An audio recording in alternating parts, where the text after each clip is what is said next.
हमारे साथ विधायक जुड़ चुके हैं।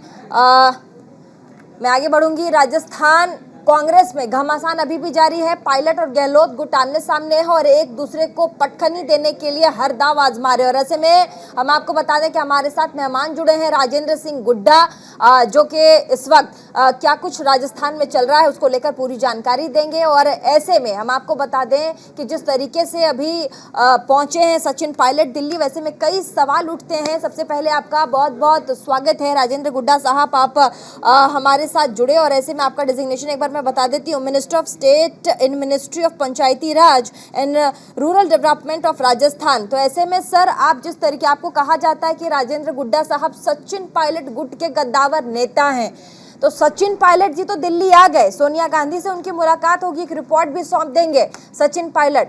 रिपोर्ट में क्या कुछ होने वाला, क्या आपको अंदाजा है, कोई अपडेट है आपके पास कि हाँ सचिन जी गए हैं तो इन विषयों पर बातचीत होगी? राजेंद्र जी। नहीं, मुझे इसकी जानकारी नहीं। ठीक है, अभी वहाँ क्या कुछ चल रहा है राजेंद्र जी? राजस्थान में गहलोत गुट की तरफ से कई सारी चीज़ें हैं, लेकिन ऐसे में आपने भी बहुत कुछ कहा है, आपने भी कई बड़े बड़े दावे किए हैं। और हमारे पास जो रिपोर्ट है उसके मुताबिक आपने कहा है कि आलाकमान द्वारा कार्यवाही करने को लेकर कई सारी चीज़ें कही गई है और पहले चालान पेश होगा, फिर गवाह लगेंगे, फिर बहस होगी, कार्यवाही होगी। ये आपने जो कहा है वो किस चीज को सेंटर में रख के कहा है?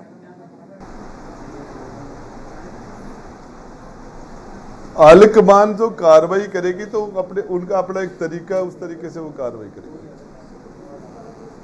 हाँ, क्या कह रहे हैं गुड्डा साहब? आलिकमान को फैसला करना है और आलिकमान अपने तरीके से फैसला करे, वो उनको उसमें ज्यादा इंटरफेयर नहीं करना चाहिए वो उसमें। देखिए गुड्डा साहब, राजेंद्र जी, आप जिस तरीके से चुप हैं, चुप्पी बहुत बड़ा हथियार माना जाता है। ये हथियार के तौर पे काम करेगा आपकी चुप्पी? देखिए, जो राजस्थान में जिस तरीके से जो कुछ हुआ, हाँ, मेरी जानकारी के हिसाब से जो हमारे पर्यवेक्षक राजस्थान में आए खड़गे हाँ, साहब और हमारे अजय माखन जी, हाँ, तो उनके साथ जिस तरीके से यहाँ 2-4 लोगों ने, जो मंत्री है, उनके बारे में हमारे आचार्य प्रमोद करसल ने भी एक आरोप लगाया है। तो मैं कहता हूँ उनके आरोप से मैं सहमत हूँ और वो थोड़ी सी गलती बोल गए वो इस मामले में गलत, कि उन्होंने जो 400 करोड़ का आरोप लगाया उसमें एक जीरो लगाना भूल गए वो। अच्छा, 4000 करोड़? हाँ, इससे भी ज्यादा कहा। अच्छा, 40,000 करोड़। 4000 करोड़ से भी ऊपर का वो जो भ्रष्टाचार की बात थी कि इन लोगों को ये लग रहा था कि दूसरा मुख्यमंत्री बन जाएगा तो हमारा भ्रष्टाचार का जो ये दुकान है, जो शोरूम हमने खोल रखा है, ये बंद हो जाएगा, और सिर्फ इसलिए 2-4 मंत्री ने कर दिया।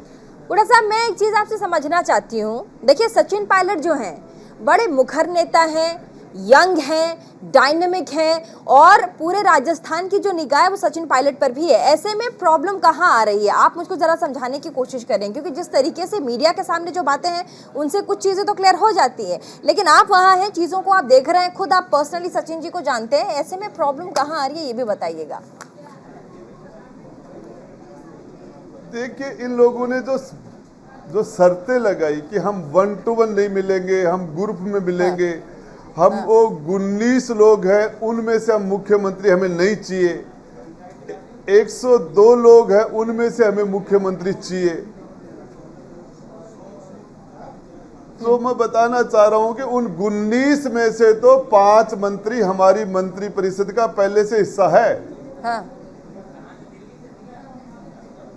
तो जब वो मंत्री बन सकते हैं 19 में से, तो मुख्यमंत्री क्यों नहीं बन सकते? और राजस्थान के लिए सचिन पायलट से बढ़िया आज की तारीख में दूसरा फेस नहीं हो सकता। तो यही तो सवाल मैं भी पूछ रही हूँ ना गुड़ा साहब आपसे, प्रॉब्लम कहाँ दिखाई पड़ती है? क्योंकि आप खुद राजस्थान पॉलिटिक्स में हैं, ऐसे में राजस्थान पॉलिटिक्स को बहुत अच्छे से समझते होंगे। आपको क्या लगता है, आप किस निगाह से देख रहे हैं कि ये बहुत बड़ी वजह है जिसकी वजह से सचिन जी को आगे आने नहीं दिया जा रहा? पिछली बार जब लड़ाई हुई थी दोनों ही गुटों के बीच, वो गहलोत गुट हो या फिर सचिन गुट हो, ऐसे में कहा गया था कि सचिन गुट की तरफ जितने विधायक है सभी तो बागी हैं, इनके लिए कांग्रेस में जगह ही नहीं होनी चाहिए। कई तरह के इल्जाम लगाए गए थे, लेकिन इस बार गहलोत गुट की तरफ उनके विधायकों के ऊपर कई इल्जाम लगे। गुड़ा साहब देखिए, अब जो इन्होंने किया है, हमारे पर्यवेक्षकों की अवहेलना की है, ये बगावत नहीं किया, ये बागीपना नहीं किया। हाँ। नंबर 2, इन्होंने जो है ना, हाँ। ये जो बता रहे कि 92 विधायक इन्होंने साइन किए हैं, इनके साथ थे। एक बस के अंदर 92 विधायक बैठ सकते हैं क्या एक बस के अंदर? हाँ। दूसरा, उसमें प्राइवेट आदमी भी लगभग 10 से आसपास थे। हाँ। 35 विधायक हमारे साथ सीएमआर के अंदर सीएम रेजिडेंस में थे। 10 से ज्यादा विधायक वो जयपुर से बाहर थे। हाँ। तो क्या हमारी कांग्रेस के 160 एमएलए है क्या? ये झूठ बोल रहे हैं। इन्होंने छल किया है, बाकी विधायकों को गुमराह किया है।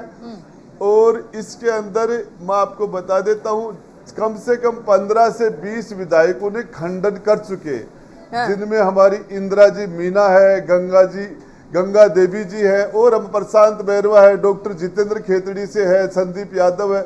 ज्यादातर विधायकों ने कह दिया हमें हमारे साथ छल हुआ, हमें गुमराह करके ले गए। अच्छा, आप कह रहे हैं उनके साथ छल हुआ, उन्हें गुमराह करके ले गए। आला कमान ने अपना फैसला, आप देखिए, एक तरह से उन्होंने सुनाया है कि जो अशोक गहलोत हैं अध्यक्ष पद की दावेदारी से बाहर कर दिए गए हैं, बाहर का रास्ता उन्हें दिखा दिया गया है। तो ऐसे में हम ये मानकर चलें कि जो आला कमान है यानी कि सोनिया गांधी जो दिल्ली है, दिल्ली में जो लोग हैं कांग्रेस के, वो नाराज हो गए हैं गहलोत गुट से, गहलोत साहब से।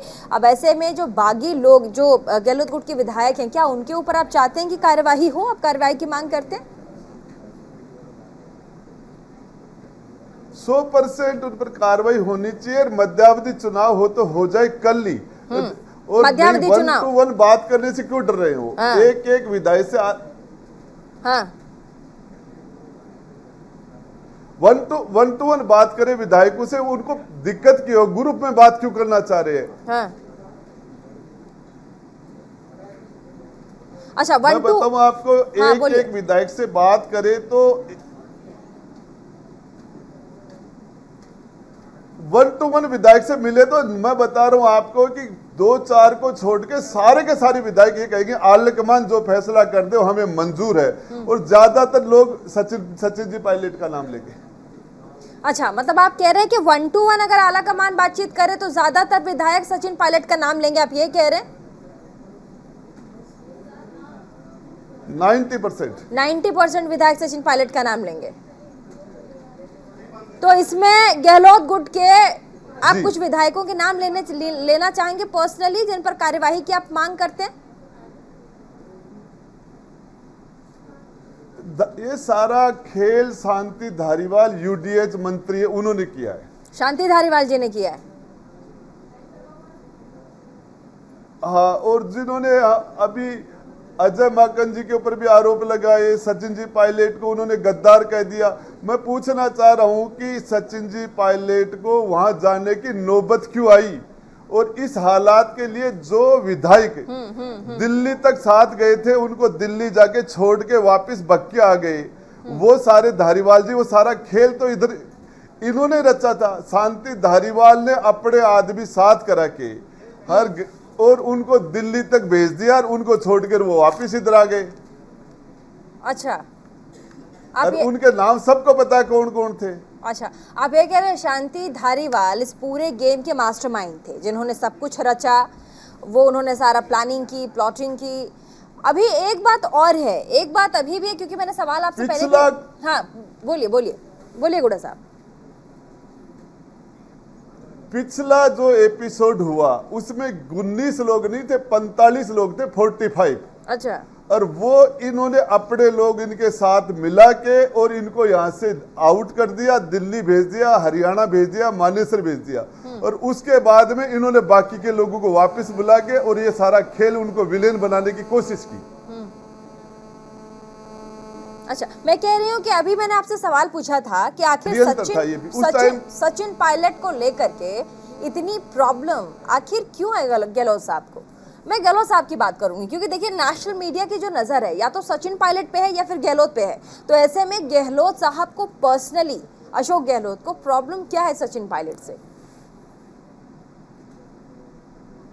देखिए, मैं आपको एक बात बताऊं, गहलोत साहब जो पहली बार 1998 में मुख्यमंत्री बने, हाँ। 156 एमएलए थे, लास्ट में सिर्फ 56 बचे जब इनके नेतृत्व में चुनाव हुआ। हाँ। 2003 में, 2013 के अंदर 13 में इनके पास मेजोरिटी थी, जब चुनाव हुए तो मात्र 21 लोग चुनाव जीत के आए।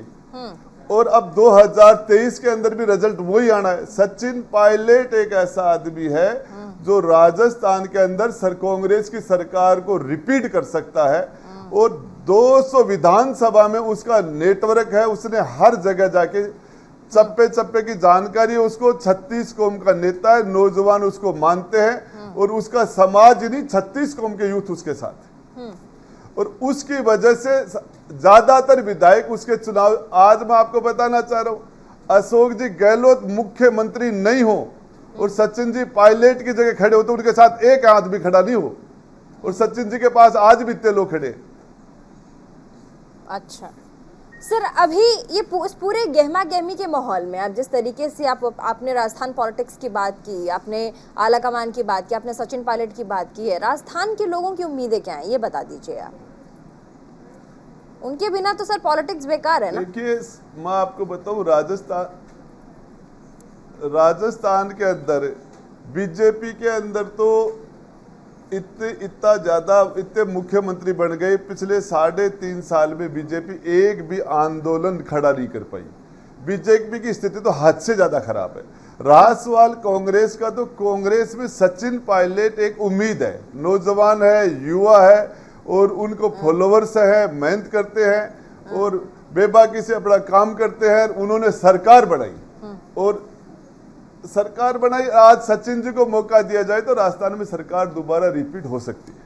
अच्छा, एक बात बताइए राजेंद्र सिंह गुड़ा जी, आप तो अभी मंत्री हैं, आपको इतना बड़ा कैबिनेट दिया गया है राजस्थान में, तो ऐसे में अभी अगर कोई बड़ा स्टेप लिया जाता है तो हमारे जो सचिन पायलट साहब है मुख्यमंत्री बना दिए जाएंगे, अगर वो बनते हैं तो तभी आप मंत्री रहेंगे, इसमें आपको क्या फायदा है? क्या आपको जनता की सेवा का मौका नहीं मिलना चाहिए? राजेंद्र सिंह गुड़ा जी, राजेंद्र सिंह गुड़ा जी, क्या आपको जनता, राजस्थान की जनता का सेवा, राजस्थान की जनता के लिए कुछ करने का मौका नहीं मिलना चाहिए? मैं तो पहले 3 बार विधायक बन गया और मेरे दम से चुनाव जीत के आता हूं। और आपको बता दूं कि 1000-2000 लोग, मैं जब भी जन सुनाई में मेरे क्षेत्र में जाता हूं, मेरे पास हर समाज के आते हैं। राजस्थान में सबसे ज्यादा मंत्रियों में भीड़ मेरे पास रहती है, और लगभग 500 लोगों के रोज काम करता हूं, और ये काम करता रहूंगा। तो ऐसे मुख्यमंत्री पद के दावेदार तो आप भी हुए गुड़ा साहब, चाहे वो बीजेपी के हो चाहे कांग्रेस। नहीं तो मुख्यमंत्री पद के दावेदार तो आप भी हुए ना। आप देखिए, जनता की सेवा, राजस्थान की सेवा करना पहला कर्तव्य है आपका, तो ऐसे में कुर्सी कुछ भी हो ना। मैं इसमें कभी नहीं, तो मैंने कभी सोचा, और मैं नहीं लगता जिंदगी में मैं कभी सोचूंगा इसके लिए। ठीक है, आचार्य प्रमोद कृष्णन का आरोप क्या है? वो आरोप किस पर लगा रहे हैं? वो धारीवाल जी पर लगाया, हमारे 2-4 भ्रष्ट मंत्रियों पर लगाया। क्या कह रहे हैं वो ये कह रहे हैं कि इन्होंने 400 करोड़ का भ्रष्टाचार किया, और वो भ्रष्टाचार इनका बंद नहीं हो जाए, इसके लिए दूसरा सीएम आएगा तो भ्रष्टाचार बंद हो जाएगा। और इसके लिए उन्होंने ये कहा कि ये अपने भ्रष्टाचार को जारी रखने के लिए इन्होंने ये सारा का सारा नौटंकी की है। और मैं ये कह रहा हूं कि आचार्य प्रमोद कृष्ण ने जो आरोप लगाया वो सही नहीं है। वो इसमें से एक 0 लगाना भूल गए। आप 4000 करोड़ की बात करते हैं ना, 1 0 लगाना भूल गए। ये इससे भी ज्यादा भ्रष्टाचार हुआ। इससे भी ज्यादा भ्रष्टाचार है। ठीक है, लगातार जो विधायक हैं, जो गहलोत गुट के विधायक हैं, उनके स्टेटमेंट्स बदल रहे हैं और अभी कई ऐसे विधायक हैं जो आला कमान के संपर्क में आ रहे हैं, सोनिया गांधी जी के संपर्क में वो लोग आ रहे हैं और अब कई विधायकों का ये भी कहना है कि अब आला कमान हमें जो हिदायत देगा, आला कमान की तरफ से हमें जो भी कहा जाएगा हम उसे मानेंगे और सचिन पायलट को अगर समर्थन देना होगा तो हम आगे आके समर्थन दे भी देंगे। तो ऐसे में ये इशारा कर रहा है कि आला कमान के कंट्रोल में सारी चीजें हो रही हैं। आगे जाकर क्या अशोक गहलोत जिस तरीके से उन्होंने पूरा, आपने देखा किस तरीके से उन्होंने मीडिया कैप्चर किया, राजस्थान में जिस तरीके से उन्होंने विधायकों को लेकर के जिस तरीके से राजनीति वहां पर 2-3 दिनों से हो रही है, तो क्या अशोक गहलोत अब अकेले बच जाएंगे क्या? क्योंकि उनके विधायक कह रहे हैं कि अब हम आला कमान की बातों पर रहेंगे। अगर वो कहेंगे कि मैं आपको हाँ बोलिए। यदि सचिन जी को मुख्यमंत्री आलाकमान घोषित कर देती है तो गहलोत साहब सबसे पहले बधाई देने वाले लोगों में से होंगे। हाँ कैसे? 4,000 करोड़? हाँ 4,000 करोड़ हैं? 4,000 करोड़ की बात नहीं, मैं कह रहा हूँ कि गहलोत साहब सचिन जी को आलाकमान यदि मुख्यमंत्री बना देगा तो गहलोत साहब सबसे पहले बधाई देने वाले लोगों में से होंगे। अच्छा, आप तो बहुत बड़ा कटाक्ष कर रहे हैं ये हुड्डा साहब। मैं बता रहा हूं आपको, देख लेना आप, आपके सामने आ जाएगा। यदि आलाकमान सचिन जी को मुख्यमंत्री बना देता है तो गहलोत साहब बधाई देंगे, ओथ में भी आएंगे। नहीं तो लेकिन जो व्यूवर्स है वो जानना चाहते हैं क्या, जो गहलोत गुट या गहलोत साहब खुद जो जिन्होंने इतना विरोध किया कि सचिन पायलट नहीं बनना चाहिए सीएम राजस्थान के, वो आखिर बधाई देने क्यों पहुंचेंगे? क्या इसके पीछे कारण है? मैं तो जानना चाह रही हूँ। मैंने आपको 4,000 करोड़ भी बता दिए, क्या ये कारण है जिसकी वजह से वो जाएंगे? ये भी कारण हो, ये लाइन लगा के खड़े हो गए। आप देखना, जिस दिन ओथ होगी सचिन जी की, हाँ। उस दिन ये जितने भी आरोप लगाने वाले लोग हैं, हाँ। और ये सारे के सारे वहां खड़े रहेंगे। मैं सिर्फ कारण जानना चाह रही हूँ, राजेंद्र जी, अगर सीएम बनते हैं, हाँ अगर सचिन पायलट सीएम बनते हैं तो गहलोत साहब सबसे पहले लाइन लगाकर बधाई क्यों देंगे? उनको क्या फायदा होगा कि चलो अब सचिन पायलट हमारा अपना आदमी बन गया मुख्यमंत्री? वो भी आलाकमान का आदेश वो गहलोत साहब भी मानेंगे। क्या कह रहे गुड्डा साहब? उनके पास कोई ऑप्शन नहीं बचेगा इसीलिए, क्योंकि अध्यक्ष पद से तो उन्हें पहले हटा दिया गया है। मुख्यमंत्री अध्यक्ष पद के नाम से तो उनको पहले ही हटा दिया गया है, तो उनके पास तो कुछ बचेगा ही नहीं। मैं बता रहा हूं कि यदि आलाकमान सचिन जी को मुख्यमंत्री बना देगा तो मैं आपको कांटेक्ट करके बताऊंगा कि गहलोत साहब ने बधाई दे दी है। चलिए बहुत अच्छी बात है। तो ये आप हमारे चैनल पे बताएंगे? आप ये कह के जा रहे हैं आज हमारे चैनल पर न्यूज इंडिया 24/7 के प्लेटफॉर्म पे? बिल्कुल ठीक है, हमने रजिस्टर कर लिया गुड्डा साहब। अगर बनते हैं सचिन पायलट मुख्यमंत्री तो आप हमें हमारे चैनल पे फोन करेंगे और आप इसी तरह लाइव आकर आप ये बताएंगे गहलोत साहब सबसे पहले बधाई देने वालों में से थे? हाँ ये बता दूंगा। ठीक है अशोक गहलोत, लास्ट सवाल मैं आपसे पूछना चाहूंगी सर, हमारे पास भी टाइम की पाबंदी है। लास्ट सवाल से पूछना चाहूंगी अशोक गहलोत साहब के फ्यूचर के बारे में, क्योंकि जैसे ही बन जाएंगे सचिन पायलट मुख्यमंत्री तो इधर अशोक गहलोत साहब को तो अध्यक्ष पद की रेस से भी बाहर कर दिया गया है, फिर उनके हाथ में क्या बचेगा? गहलोत साहब के हाथ में क्या बचेगा? कुछ जादूगरी करेंगे क्या? देखिए गहलोत साहब की 45 साल की राजनीति के ऊपर ये एक प्रकार से इन दो पांच लोगों ने कैसे वाकया हुआ मुझे पूरी जानकारी नहीं है, लेकिन ये इनके ऊपर एक बहुत बड़ा आलाकमान का, सोनिया जी का बहुत बड़ा विश्वास था गहलोत साहब के ऊपर, और उस विश्वास के ऊपर एक बहुत बड़ी ठेस पहुंची है, बहुत बड़ी दिक्कत हुई है। सोनिया जी उन हिंदुस्तान में चंद लोग थे जिनको सबसे ज्यादा पसंद करती थी, राजनीति में वो लाइक करती थी, उनमें से अशोक गहलोत साहब थे, और जब अब उनको ये पता चला तो उनको बहुत बड़ी ठेस लगी। ठीक है, चलिए बहुत बहुत शुक्रिया राजेंद्र सिंह गुढ़ा साहब हमारे साथ जुड़े और इतने तमाम और महत्वपूर्ण मुद्दों पर जिसको लेकर के आज देश भर की निगाह है और देश यही जानना चाह रहा है कि आखिर प्रॉब्लम कहाँ है, राजस्थान की सियासत में ये प्रॉब्लम कहाँ से है, कहाँ से उत्पन्न हो रही है, कौन से लोग हैं जो सचिन पायलट को मुख्यमंत्री के पद पर नहीं देखना चाहते। इन तमाम सवालों के जवाब आपने राजेंद्र सिंह गुढ़ा जी से सुना।